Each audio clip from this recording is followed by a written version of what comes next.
Sir, in one of your books, you talk about consciousness and how thoughts are perceived.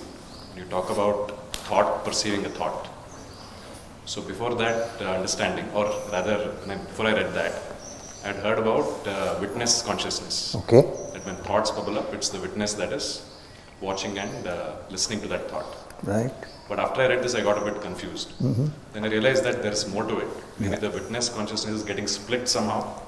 There is a absolute consciousness and there is something else. So in the book, you did not expand on it too much. It would be awesome if you can. Sure. I didn't expand on it too much because I didn't know how to expand. You see, the problem with this, what we are pursuing to find the truth, the problem is, even when you have touched it, it's difficult to relate it in ordinary language to somebody. Which is why, even in the Upanishad, the teacher, the Rishi who's teaching, says a very peculiar sentence in one of the principal Upanishads. He says, "Na vidmo, na vijanimo, yatha tad anushishyat." I can't understand how I can put this to you. It's not my problem only, it's a universal problem. So what happens very often it's misunderstood also because of that. Because the human brain, with its limited mode of thinking, which is linear, normally we think like that. You are here and I am here, and if I need to reach you, I need to walk. Our mode of thinking is linear. Now, the Upanishad says, tad dure tad vatantike, it's far and yet so near. So, how does the ordinary brain adjust to this? I mean, if something is near, I don't have to move. Something is far, I'll have to move. When it says it is far and yet near, what do? You're confused, right? The intention of the Rishi is not to confuse us, but we are confused because of this. Listen carefully at this. Maybe you will come, after listening to this, you will get moksha and walk out of the door. I don't know. Listen carefully. But please complete your course. Huh?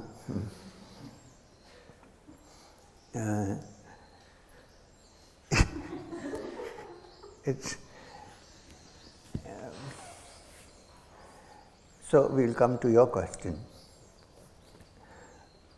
No human mind can actually conceive of the supreme reality or absolute consciousness that we are trying to find out. The human mind, with its inputs, limited inputs, including idea inputs, not only inputs of the sensory organs, but also our ideas, what we have studied, what we have learned, it cannot actually touch the absolute consciousness because still it is limited to the human brain. Brain has its own limitations, not only in finding out things, but also in expressing what it has found out. In this case, the brain cannot find it. That is why it appears a little contradictory to you. Okay, now coming to practical terms, when I say I am witnessing the thoughts, the question is, who is witnessing the thoughts? Now there are two ways you can think. You can say the absolute supreme being is the one who is the witness and all other thought. But that is also a thought, right, in your brain? Yes or no? Yes. So, my mind is watching my mind, and my mind is the problem. So, the problem is only watching the problem. I don't know whether you get in some understanding of this. So, what do? Cease to watch? No. So, watch, of course you should watch. Watch with the understanding that the watcher is no different from that which it is watching. It's made of the same stuff. We have no other idea of expanded consciousness at the moment. So with this understanding, if you watch, saying that the watcher is not different from the thing being watched, then it's taking you closer to the definition of samadhi in the Yoga Sutras, which says the meditator and that which is meditated upon are not existent. There is only the meditation. It's a little subtle.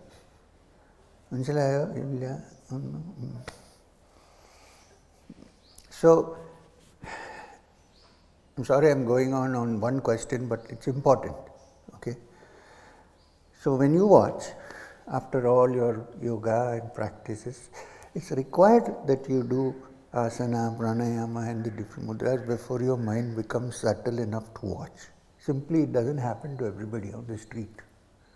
So this is required. But once you sit down and say, now last part, meditation, dhyana. Dharana, dhyana, samadhi. You've come to the last part, you sit down.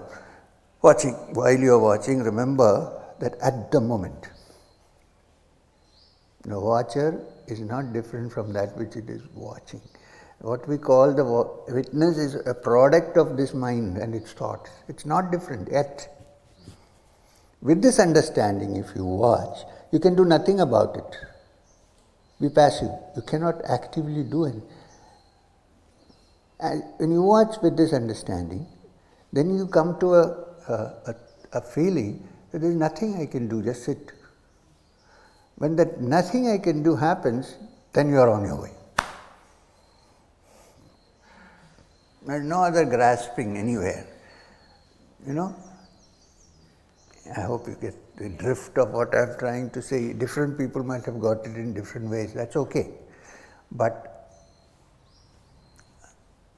because the witness which you are talking about, which is the ultimate supreme consciousness, when that happens, you are not there. So there is no watcher, there is no watch, there is nothing. There is only that. So I hope I have kind of, I say I can't give you an answer to your question, but I can give you food for thought.